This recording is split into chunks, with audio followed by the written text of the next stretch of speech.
पिछले कई महीनों में पीएम मोदी के मंत्रिमंडल विस्तार की अटकलें लगाई जा रही हैं, लेकिन मोदी के मंत्रिमंडल का विस्तार नहीं हो सका है।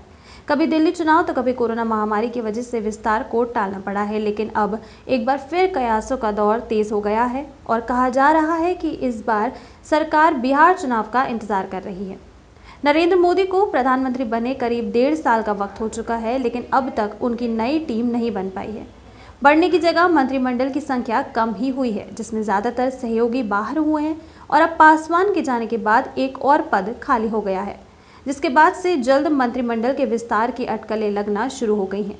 कहा जा रहा है कि नवरात्रि में मंत्रिमंडल में विस्तार हो सकता है, मगर संभावना जताई जा रही है कि मोदी बिहार चुनाव के बाद अपने मंत्रिमंडल को नया रूप देंगे और मंत्रियों की संख्या को बढ़ाएंगे।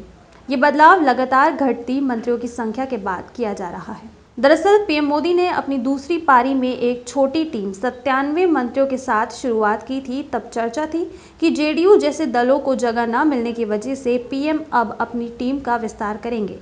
इसी बीच शिवसेना कोटे से केंद्रीय मंत्री अरविंद सावंत और उनके बाद अकाली दल कोटे की केंद्रीय मंत्री हरसिमरत कौर ने अपना पद छोड़ दिया।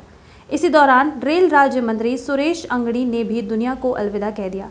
इस तरह से टीम मोदी में इस समय महज 93 सदस्य बचे हैं, जबकि पीएम अपनी टीम में 81 सदस्य रख सकते हैं।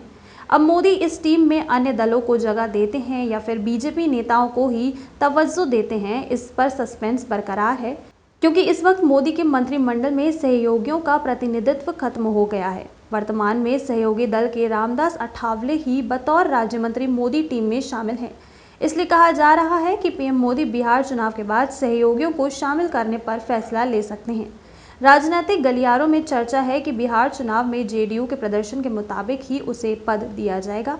इसके अलावा पीएम आगामी चुनाव को देखते हुए दूसरे दलों को भी साथ लेने की कोशिश करेंगे। अब देखना है कि कौन हो सकता है शामिल और कौन हो सकता है बाहर।